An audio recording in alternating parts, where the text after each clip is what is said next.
이 천지간 만물들아 함께 부르시면서 하루를 열기를 원합니다.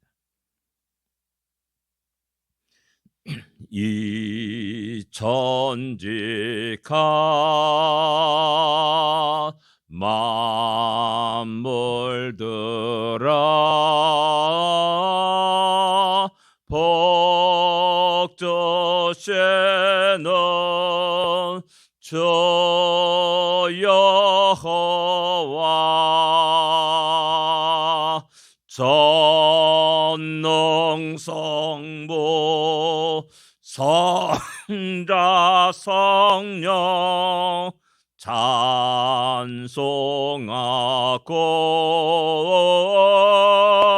찬송하세. 아멘. 복 주신 우리 여호와 하나님이 오늘도 우리와 함께 하시며 우리 길을 인도하시며 우리 길 가운데 역사하시기를 기도합니다. 복된 하루가 되십시오. 210장입니다. 시온성과 같은 교회.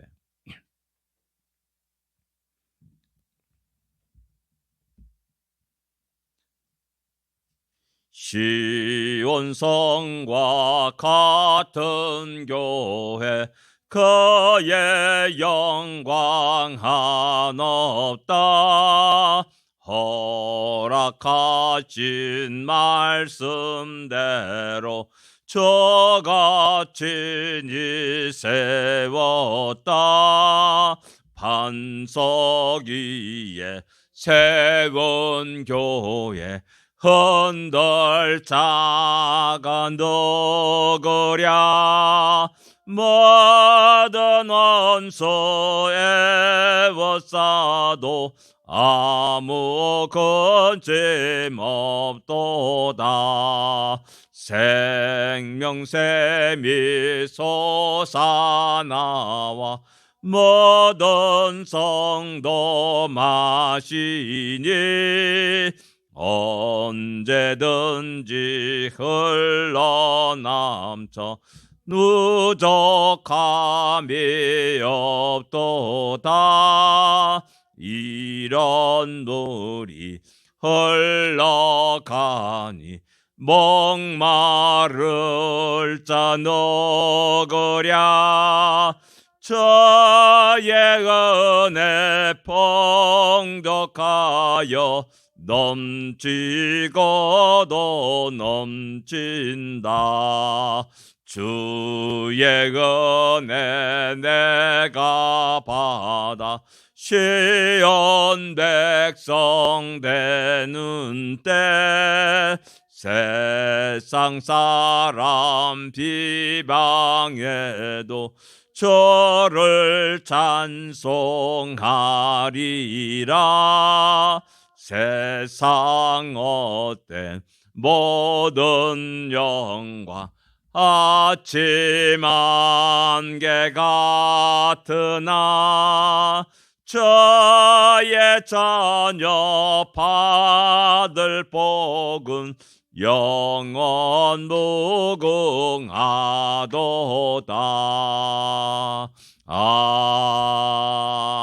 아멘. 하나님이 친히 세우신 주의 몸된 교회, 어떤 누구도 흔들 자가 없다는 사실을 기억해야 될 줄 압니다. 하나님이 친히 세우신 우리 각자 한 영혼도 역시 마찬가지입니다. 하나님이 늘 함께 하시고 하나님이 지켜 보호하시고 하나님이 복을 더하여 주시사 능히 우리의 나그네인 새끼를 살게 하심을 우리는 늘 기억해야 됩니다. 신앙 고백 드리겠습니다.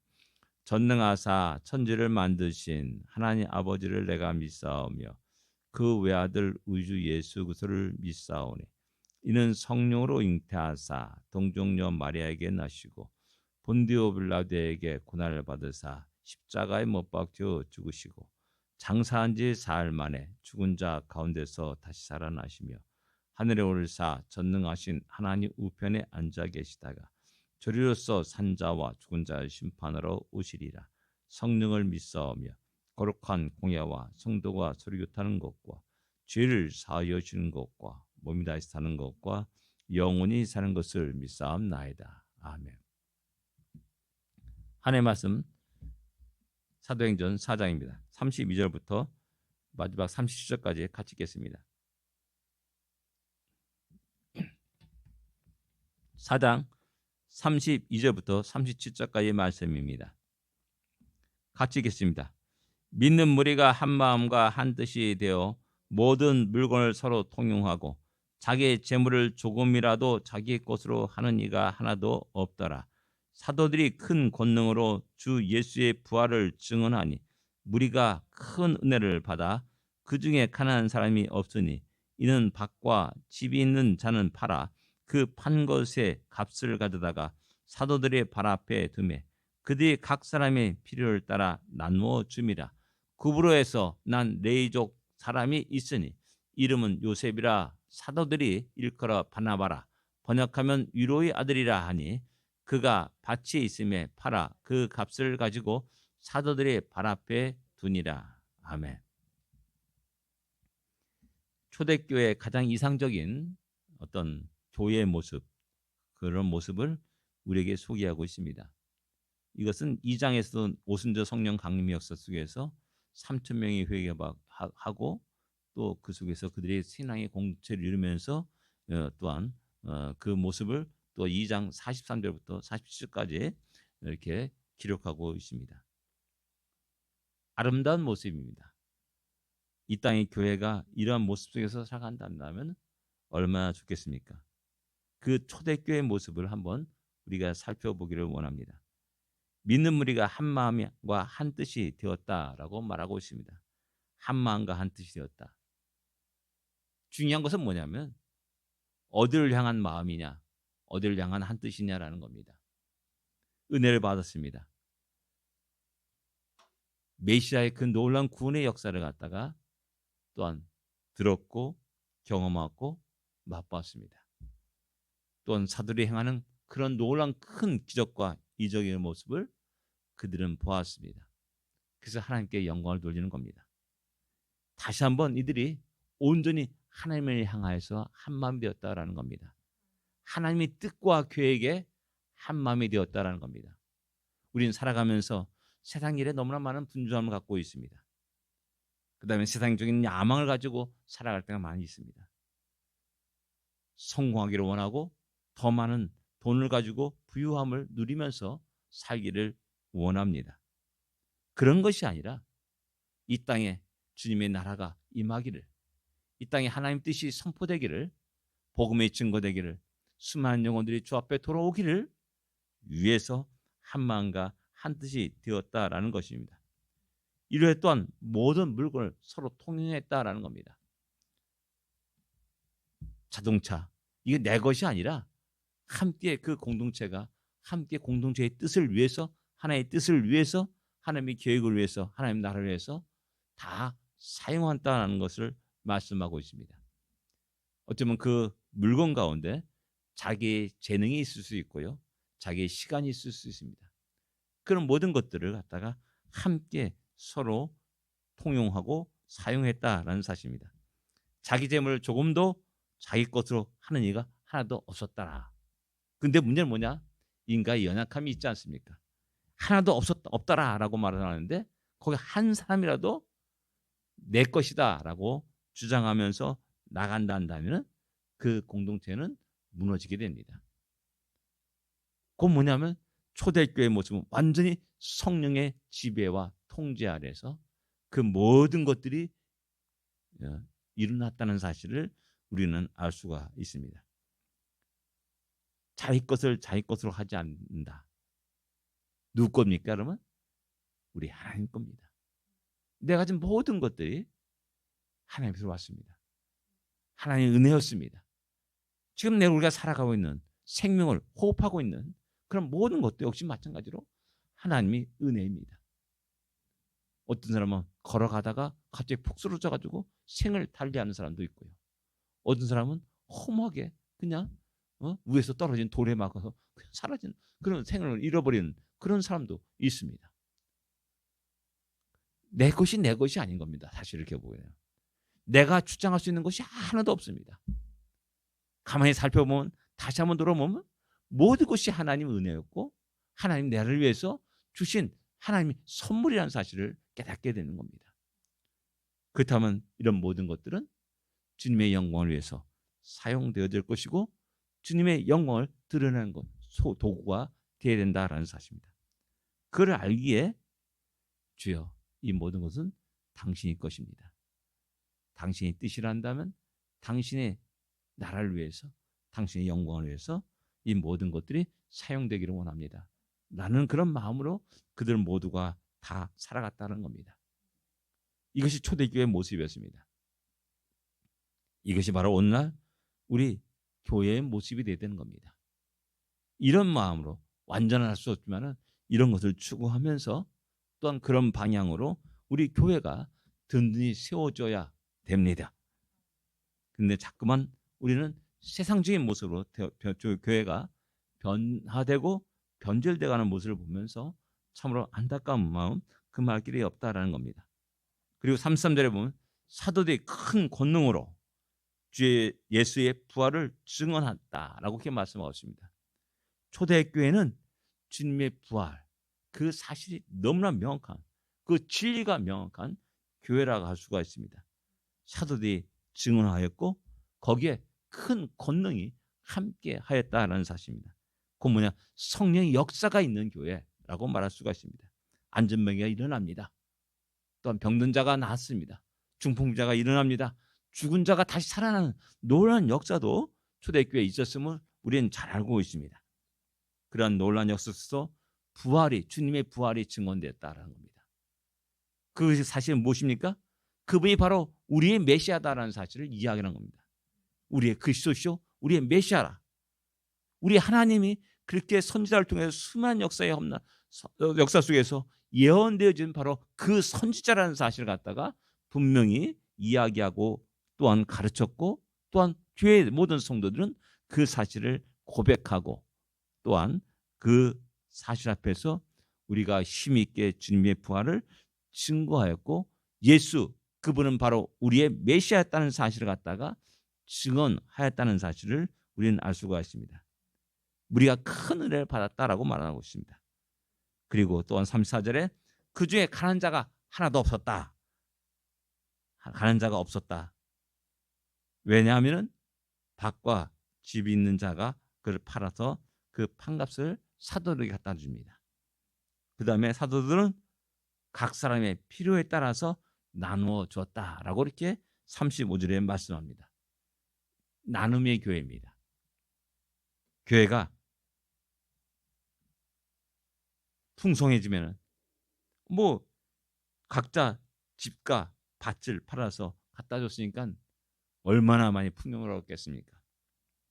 근데 중요한 것은 그 풍요를 갖다가 어느 한 사람이 인마에 복귀한다면 그건 교주가 되는 겁니다.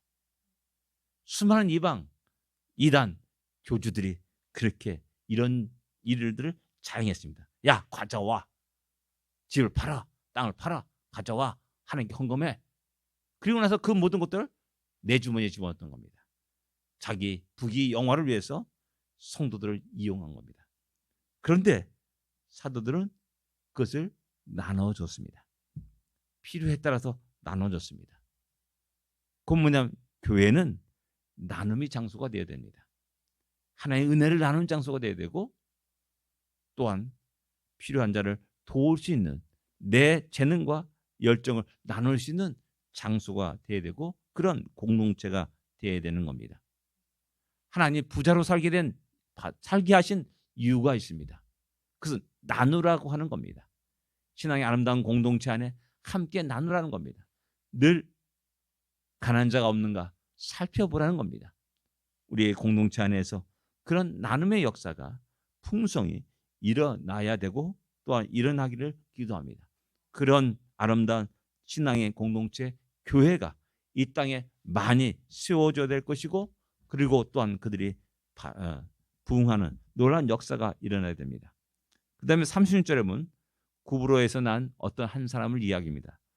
그 이름은 요셉이라 하고 있고 또한 사도들이 그를 바나바라라고 불렀다라고 말씀하고 있습니다.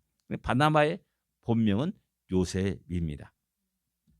그러나 이제 사도들이 바나바라, 번역하면 위로의 아들이라 라고 이렇게 성경은 기록하고 있습니다. 이 바나바는 참으로 초대교회 귀중한 역할을 감당합니다. 1차 전도여행에 같이 사울과 바울과 바나바가 함께 하고요. 그 이후에도 역시 마찬가지로 구브로로 가가지고 또 역시 복음을 전했던 사람을 성경은 우리에게 이야기해 주고 있고요. 그 다음에 마가의 또한 조카가 마가가 바나바의 조카가 되었음을 갖다 이후 성경은 또한 이야기합니다. 그가 밭을 팔았습니다. 그리고 그 값을 사도들의 발 앞에 둡니다. 모든 것을 하나님을 위해서, 하나님 나라를 위해서, 복음의 증거를 위해서 완전히 포기하고 들여주고 그 일에 헌신된 길을 걸어가는 바나바의 모습을 보여주고 있습니다.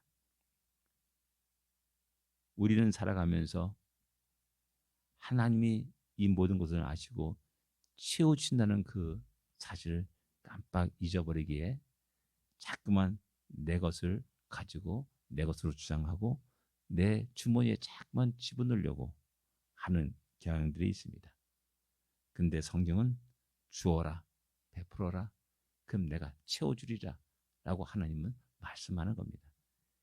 그러기에 성도들은 이 땅에 살아가면서 베푸는 자가 되고 또 인색하지 않고 선을 베푸는 자가 되어야 된다는 사실을 늘 기억해야 됩니다.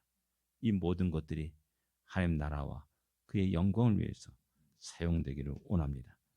우리 교회가 그런 아름다운 신앙의 공동체로 든든히 세워지기를 간절히 소원하고 기도합니다. 기도하겠습니다. 하나님 아버지 은혜를 감사합니다. 새로운 날을 주심을 감사합니다. 힘찬 믿음의 발걸음을 내딛습니다. 간절히 간구합니다. 우리 샬롬 장로회를 지켜 보호하여 주옵소서. 우리 샬롬 장로회가 하나님이 기쁨되며 영광이 되는 교회가 되게 하시옵소서. 우리 샬롬 장속한 한 영혼들이 아름다운 믿음의 공동체를 이루며 또한 하나님께 헌신하며 충성하는 우리 모든 성도들이 될 수 있도록 인도하시옵소서. 이렇게 마음이 일단며 살아가는 성도들에게 하나님의 크고 놀라운 은혜가 복이 넘치는 건 놀라운 역사가 일어나게 하여 주시옵소서. 진정 우리 샬롬 장로회가 찬원한 믿음으로 든든히 세워지게 하여 주옵시고 이 땅의 수많은 교회의 본이 되는 그런 은혜를 허락하여 주시옵소서. 예수님으로 간절히 기도드립니다. 아멘. 하늘에 계신 우리 아버지여, 이름이 거룩히 여김을 받으시오며 나라의 임하옵시며 뜻이 하늘에서 이루어진 것 같이 땅에서도 이루어지리이다. 오늘날 우리에게 일용할 양식을 주옵시고 우리가 우리에게 죄진 자를 사하여 준 것 같이 우리 죄를 사하여 주옵시고 우리를 시험에 들지 말게 하옵시며 다만 악에서 구하옵소서. 그 나라와 권세와 영광이 아버지께 영원히 있사옵나이다. 아멘. 승리하십시오. 복된 하루가 되십시오.